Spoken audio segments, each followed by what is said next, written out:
हरे कृष्णा। भगवद गीता अध्याय 1 श्लोक संख्या 1। धृतराष्ट्र उवाच धर्मक्षेत्रे कुरुक्षेत्रे समवेतायुत्सवः मामकाः पांडवश्चैव किमकुर्वत संजय। धृतराष्ट्र ने कहा, हे संजय, धर्मभूमि कुरुक्षेत्र में युद्ध की इच्छा से एकत्र हुए मेरे तथा पांडु के पुत्र ने क्या किया। ये भगवद गीता का पहला श्लोक है और एकमात्र श्लोक है जो धृतराष्ट्र बोलते हैं।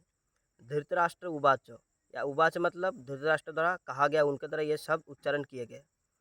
तो धृतराष्ट्र का मतलब है धृत यानी बहुत ही कपट, विक्ट, दुष्ट, यानी जो छीना झपटी करके चीज़ें लेता हो, राज्य लेता हो। और राष्ट्र मतलब राज्य, यानी जो राज्य ज़बरदस्ती इलीगल तरीके से, एक तरीके से उसको छीन के रखा था अपने पास, उस जो रखता है उसको धृतराष्ट्र कहा जाता है।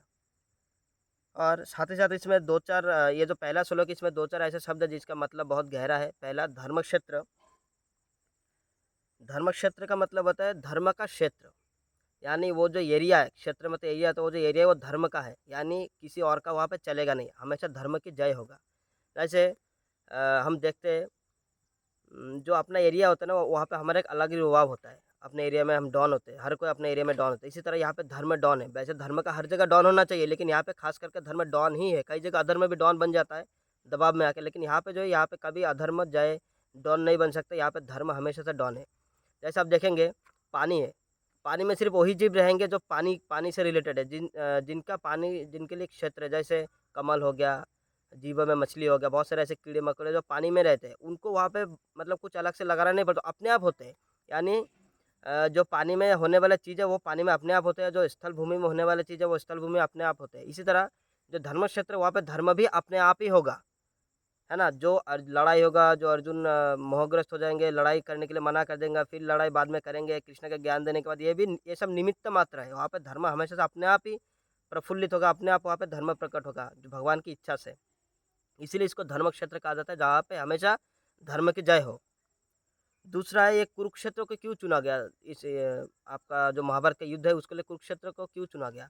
क्योंकि यहाँ पे देवी देवता लोगों ने बहुत सारे यज्ञ किए हैं, इसीलिए जगह पवित्र है, धर्म का जय होगा, इसीलिए इस एरिया को महाभारत के युद्ध के लिए चुना गया था।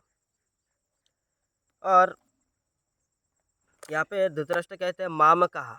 माम का शब्द का मतलब होता है मेरे पुत्र। तो यहाँ पे देखिए एक आसक्ति एकदम साफ झलक रहा है, क्योंकि यहाँ पे धृतराष्ट्र अपने पुत्रों से मोहग्रस्त और आसक्ति है।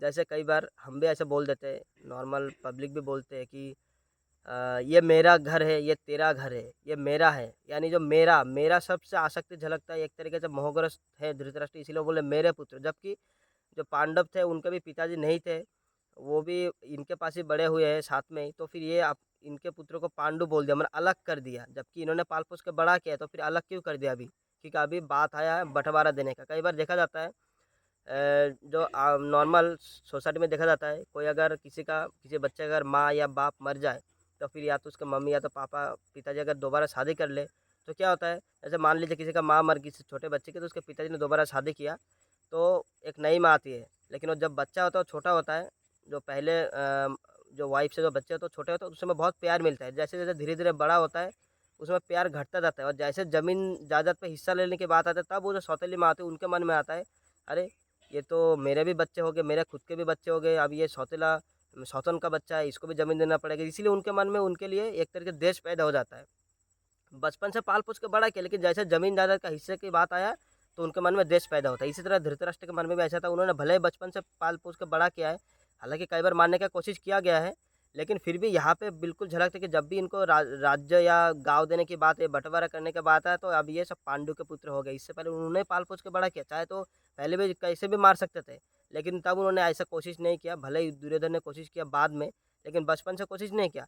लेकिन यहाँ भी तो फिर वो बिल्कुल लड़ाई पे उतर आए। इसका मतलब हमें ये समझ में आता है कि हम जितना भी प्यार किसी से करें, जब भी हमें कोई मतलब त्याग की, वैराग्य की बात आती है, या फिर उनको कुछ देने की बात आती है, तो हमारे मन में निश्चय उसके सामने वाले के लिए द्वेष पैदा हो जाता है। तो ऐसा ही धृतराष्ट्र के साथ भी हुआ है। पाल पोस के बड़ा कर, जिनको उनके मन में उनके लिए दया नहीं बचा, उनके मन में उनके लिए द्वेष पैदा हो गया, क्योंकि अभी ज़मीन जायदाद देने का बात आया था। और ये जो सवाल था, ये सवाल बिल्कुल बेकार सवाल था, क्योंकि धृतराष्ट्र मुझे ने क्या किया। आप युद्ध करने का तो युद्ध ही करेंगे ना, जैसे मान लीजिए हम लोग क्रिकेट खेलने जाते हैं तो हम पूछते हैं, हमारा टीम मान लीजिए क्रिकेट खेलने गया तो हम थोड़ी पूछेंगे क्या इंडिया पाकिस्तान जब खेलने गया तो क्या किया? उन्होंने क्रिकेट ही खेलेंगे, कुछ और नहीं करेंगे। उन्होंने क्रिकेट ही खेलेंगे ना, कुछ और तो करना है नहीं, तो फिर हमने क्या किया? हम ये क्यों नहीं पूछते कि कौन जीता, कौन हारा या कैसा खेल हुआ? ये नहीं पूछा, उन्होंने क्या किया? डायरेक्ट मेरा खेल को ही गायब कर दिया, कॉन्सेप्ट ही गायब कर दिया। और इसके पीछे भी कारण है, क्योंकि धृतराष्ट्र को पता था ये जो धर्म क्षेत्र है, ये जो कुरुक्षेत्र धर्म का क्षेत्र है, यहाँ पे धर्म के प्रभाव में आके हो सकता है जो दुर्योधन है वो मना कर दे युद्ध के लिए और कॉम्प्रोमाइज़ कर ले। और अगर दुर्योधन सामने से प्रस्ताव रखेगा कॉम्प्रोमाइज़ के लिए तो पांडव तो राजी हो जाएंगे, क्योंकि उन्होंने प्रस्ताव पहले से रखा हुआ है। तो जो प्रस्ताव उन्होंने रखा, अगर दुर्योधन का हाँ का बाकी था, उनके मतलब एक तरीके से एग्रीमेंट का बाकी था, अगर वो यहाँ पे एग्री हो जाएंगे तो फिर बात खत्म, युद्ध खत्म। इसीलिए धृतराष्ट्र के मन में ये सवाल था कि क्या पता मेरे लड़के कॉम्प्रोमाइज़ कर ले, युद्ध हो या ना हो। इसीलिए उन्होंने पूछा क्या किया, और क्या किया उन्होंने एक्चुअली मन में दो ऑप्शन थे, या तो युद्ध किया या तो युद्ध नहीं किया। यही एक्चुअली वो यही सवाल चाह रहे थे, यही जवाब चाह रहे थे कि उनके मन में डर था कहीं ना कहीं युद्ध नहीं करेगा, इसलिए उन्होंने पूछा क्या किया, युद्ध किया या युद्ध नहीं किया।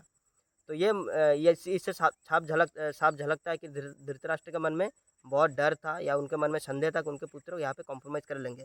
लेकिन ऐसा नहीं हुआ, युद्ध हुआ है। आगे जैसे हम बढ़ेंगे हम पूरा डिटेल्स में इसका चर्चा करेंगे। हरे कृष्ण।